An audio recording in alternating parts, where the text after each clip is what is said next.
Thank you, Matt, for the introduction. Thank you, Ted, for having me here. It's a great opportunity to be here today. I am from New Jersey, so I send you greetings, but Tulsa is my new home, so go Okie. I'm thankful for the opportunity today that I have to share what God's done in my life the last 10 years since I've gotten to know Him. I'll first start off that I grew up in a Christian home where I heard about God, learned about His attributes, learned the good things He did, but didn't really have an understanding of a relationship with Him of salvation.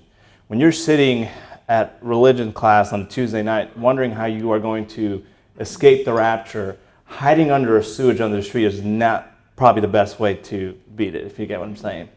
And so what was interesting about the fall of 2004 when I started in high school, God brought my cousins back into my life who I had not seen in about 5 years or so. And they grew up in a Bible-believing, salvation-saving church. And so through that relationship that I got to build with them throughout that year, God was preparing that opportunity where I would get to experience Him. And I could remember the summer, like around June of 2005, my cousin said, "Hey, let's go to New York." And honestly, I had never gone anywhere outside of the state without my parents. So this was kind of one of those new things. So I hop on a bus, I go into Manhattan, I take a train by the old Yankee Stadium. And what was interesting about the whole trip was that months before I had started questioning my belief in God. And so I would go to church and leave church and realize I'm not a different person, I'm still the same person. And I began to challenge my belief in all. And what that change caused about was I began to change what I listened to, what I said, and how I thought. And I had told someone, I really want to experience God. Because my late grandmother had gone to a Pentecostal church, and they sang and they listened to the preaching and they understood it. I went to a church where you sang songs, it was miserable, the preacher got up and he kind of said something, you kind of did rituals, and that was it. Not that it has anything to do with the Pope being in the States this week or anything. But long story short, God came through. I walked into my cousin's church and I'm like, this is what I've been wanting for a while. And about a few weeks later, I gave my life to Christ at a small church in my hometown of Bayonne, New Jersey. And through that, God did an unbelievable change in my heart. I wanted to be a pastor because my pastor was such an influence and inspiration. And around the time I was about to graduate high school in 2008, that fall of 2007, I remember I had not applied for any schools. There's one school I wanted to go to in Pennsylvania, and I never got to go to that school. So there was a school, Evangel University in Springfield, Missouri, where I had no interest of going to. I actually thought a Christian school should not have a liberal arts education. Now work with me here as I tell you my story. You'll see where I'm going. And so God has a sense of humor. And so that summer of 2007, I had met someone who was graduating from Evangel. And it was around mid-late October, I was exchanging emails with her because it was late in the season. If anybody knows anything about college applications, October is kind of that make or break month. And if you haven't done anything, you're kind of in trouble. And so I was emailing this person back and forth, asking her just a curious question. Tell me about, the music program at Evangel. And I said, do you have the contact for the director of the music department? Well, it was around 10:28. It had to be a Tuesday night. She responds with the email for the music director. Around that time, my dad comes home from work and hands me a letter. And that letter says Evangel University on it. I'm like, had no interest. I guess they found me. That's how God works. So I opened the letter up. It was a letter from the director of the music department saying, hey, we had seen you in a competition. You did great. We have a scholarship. Come, audition for us. And all of a sudden, at that point, I showed my mother. And we took all I had in my savings, took a 2-day trip to Springfield, Missouri, because we did the Greyhound, which, by the way, is always a great evangelistic experience and when it's an opportunity. Amen. And so we went, loved the campus, had a great time, thankful for my mother. I mean, that trip was unbelievable, and she just does all these things for me, and really thankful for her and my parents. They've been married over 30 years, and God's just doing a great work the last 5 as they both come to know Christ and just serve Him at their local church. And so I came back, got accepted at Evangel around December 16th, 17th of that year. I remember because I was working, and I sneaked into the bathroom, and I called my sister, what's up? And she said, you got accepted to school. And I was like, yes! That was great. So I go to Springfield, Missouri. My parents dropped me off. I learned a very quick principle. I am now have to provide for myself. My savings wasn't going to do it, and so the other thing to that was I wanted to surprise my family that Thanksgiving. So I took my entire savings and booked a flight. So financial principle number one, don't spend your entire savings to surprise your family. And so I picked up a work-study job, and for about 3 years at Evangel, I had the best job. Swept floors, cleaned toilets, and cleaned up after people's messes. And through that, God teaches humility and teaches a work ethic principle like no other. Something that lacks in the culture I'm growing up in. And with that being said, I had some great years in college and I had some down years in college, but those 4 years from 08 to 12, God was doing the work. And he was preparing me for what was going to be ahead. So a character change, an attitude change, a perspective change. Unfortunately, sometimes I looked at people a certain way, especially university officials and those higher up. And so my freshman year was a bit of an adjustment change. East Coast kid coming into the Midwest. East Coast, we're like going 80 miles an hour on Garnett. And here in the Midwest, we like to go 40 on cruise control. But that's just patience and just the fruit of the Spirit, right? And with that being said, I can remember when someone said, you need to really tone it down. And so what God had spoken to me through people is you really need to build relationships with people. You don't need to slap them with a Bible over the head. And so through those experiences, he brought some people into my life that just really shaped me and molded me. And also someone threatened to punch me. So my first semester, I'm like, okay, well, I better tone down my approach. My second year in college was a pretty special year because I was pursuing to be a pastor, and I thought business was evil. But then God showed me that business was the best thing he could give me, and I am thankful for that. Can I get an amen? You know what I'm saying? And he brought someone into my life that actually is a Tulsa native, or lived in Tulsa for a long time, Dr. Mark Maynard. And he taught at ORU for almost 30 years and had an automotive shop. And he would tell me all these stories about Oral and Tulsa, and I'm like, man, this place sounds great. Sounds like heaven or some really great place to be. And he told me all these stories. And then my second year, I got involved with a business project. And so long story short, the person who was originally over the project never really showed up. And I learned one thing there very quickly. God sometimes doesn't call the qualified because sometimes they don't just come through. So he calls the able, and I was able and willing. And there was just some great opportunities that came about. Long story short, we were in a partnership with Convoy of Hope, and they donated an unbelievable amount of food for an outreach we were going to do at Guatemala with a Teen Challenge Center. This Teen Challenge Center had very little to no food. They literally ate chicken feet because they had nothing. So with the help of Convoy of Hope and a small group of business students, part of the project I was working with, we were able to go in there and teach them how to be sustainable by planting and gardening. We had the opportunity to go on a television station in Guatemala that had an outreach of over 27 million people, teaching them how to be sustainable, how to plant and grow your own food. I couldn't make the trip, but I was just kind of the brains behind it, and you had some great support. So this is where I'm going to go into the text I'm going to share today. It's in Psalm 37, verses 3 to 5, and it reads as follows. Trust in the Lord, do good, dwell in the land, and befriend faithfulness. Delight yourself in the Lord, and he will give you the desires of your heart. Commit your way to the Lord, trust in him, and he will act. Trust, delight, commit. Those are pretty hard words for a college student, especially with the minimal income and not really knowing what's going to happen next. And this is where that verse kicks in. Campbell Soup had called and said, hey, by the way, you're one of the top 3 schools that's going to finish in the nation. Out of 600 schools, your schools may place in any of the top 3 categories. So it was 2 weeks before the National Expo in Minneapolis for Students in Free Enterprise, and all I could do was afford a bus fare to go up and down within a 1-day span.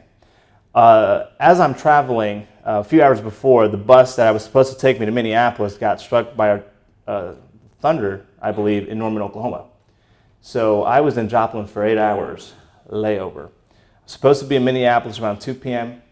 The award ceremony starts at 8. Around 8 p.m., I'm just crossing the Minneapolis line. Now, why is it significant? To me, this is like the first thing that I'm accomplishing outside of a ministry capacity. Like something that is tangible, you can measure it. Oh, business project, you've done well. And around 10 p.m., I arrived to Minneapolis. Everything's over. I'm supposed to go home the next day at 11 a.m., back to Springfield.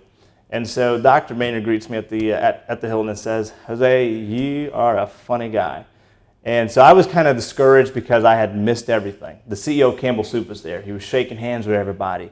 And we came in second place, right behind Oregon State, a school of 20,000 students. I went to a school, maybe 2,000 students. So it was kind of really cool, but I missed everything. And so what was really interesting about that is that on my way to Minneapolis, there was a young gal sitting across from me who kind of looked at my face of discouragement and frustration. She came over, just gave me a hug and said, "It's going to be all right." And I was like, "You know what, God? I didn't really think this would really happen. I mean, so far, I've been able to do things on time, no troubles, no problems, and then this experience happens. And then it's like, okay, Jose, where's your faith? Are you really about God, or is your heart after God's desire?" So it was one of those humbling experiences in my life where I just missed everything. Well, this is what God does.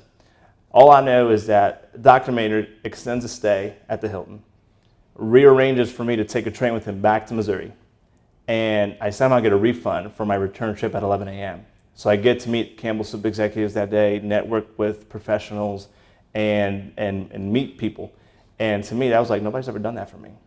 But what was interesting is I believe God honored my faithfulness. He knew my heart. And from that moment on, it was just, I'm all about business, but ministry's at heart. And then I graduated in 2012 and moved back to New Jersey to work for my dad's small business. And I really didn't want to do that because I knew the situation I was going to go into with my dad's business. Really, he's never really managed anything. He's a great worker, worked in auto body for about 20 years. And so he knows the workmanship, but he doesn't know the administration, the managerial. So a lot of the work that I had to do for him was kind of around like the work of a lawyer and consultant. Really had a 2-year degree, didn't have a lot of experience. I mean, in college you hear about how to run a business, how to do all these things, and it looks great on paper, but it's a lot different when you actually got to do it. Thankfully enough, I knew who to ask the questions, where to find the information. Some of the things I did for my dad's business, example, was set up a business bank account, work through the state to file the LLC on the property and on the operations, set up vendor accounts. And the other thing is that my dad liked that I could speak good English. He didn't speak good English, so a lot of times I'd get a phone call or I'd be like, "Hey, Jose, you need to go talk to this guy." I was like, "Okay, yes, sir." But what was interesting was that I didn't really like to be there because at the time I was working a Secretary of State campaign race in Missouri. That was hot off the press, got national attention. My guy lost by 3,000 votes on election night. And so I was doing all that. I was excited. I was pumped. You know, when you get to meet people like John Ashcroft, it's a pretty big deal, and Mike Huckabee. And so I had all that going, and I leave that to go work for my dad's business. And in the meantime, watch a lot of people I graduated with enjoy their summers, go to the beach, have graduation gifts. And I'm here sweating, working 13-hour days, realizing, God, how is this going to work? Making less than $200 a week. So it came to the point where I decided, you know what, I'm going to work 2 part-time jobs. Dad, you don't pay me. I'm just going to work for you, help you out, because it's something bigger than me. What God showed me was 2 things. Number one, it's better to be where he calls you than to be where you want to be and not have his assurance and blessing and favor. And so that's a hard thing to learn, but I had to realize I better pick this up very quickly or else I'm in big trouble. The bigger picture was that I was really the middle person that was saving my parents' marriage, literally, because it's interesting, after I said yes to the business, all of a sudden my mother begins to tell me, "This is what really happened before you said yes." And I was like, wow, if Jesus can come now, that'd be great. But he's not, so therefore we're going to go through it.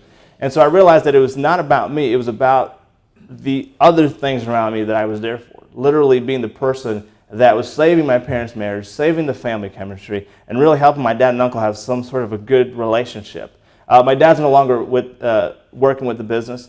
God worked some really great things out so that it wasn't as bad. But during that time, I was also a high school football coach. So I worked 2 jobs, coached football, and later that fall started my online degree program at ORU. So I had a lot going on. So my days went long.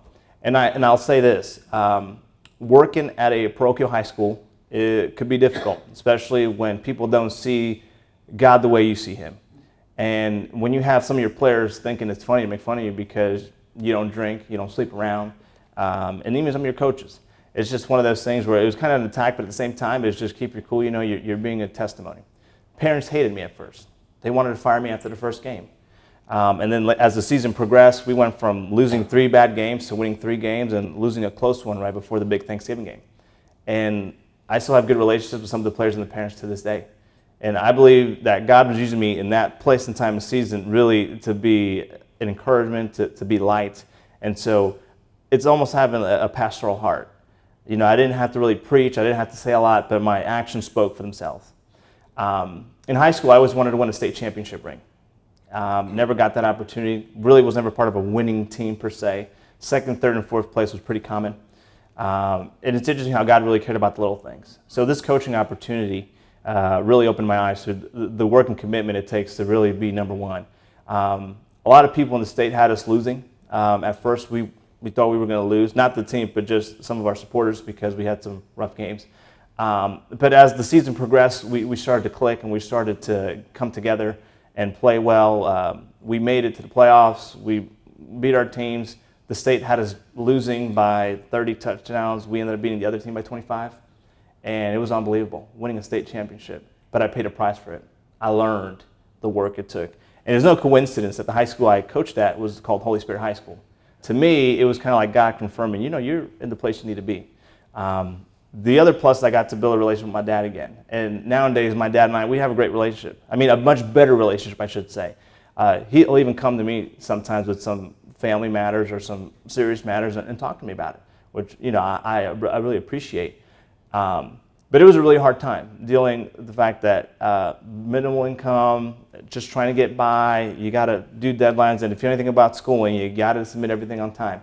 But I'd worked all kinds of jobs. I've worked 7 days a week, worked 50 plus hours, and still had to get my schoolwork in and still had to commit and deliver.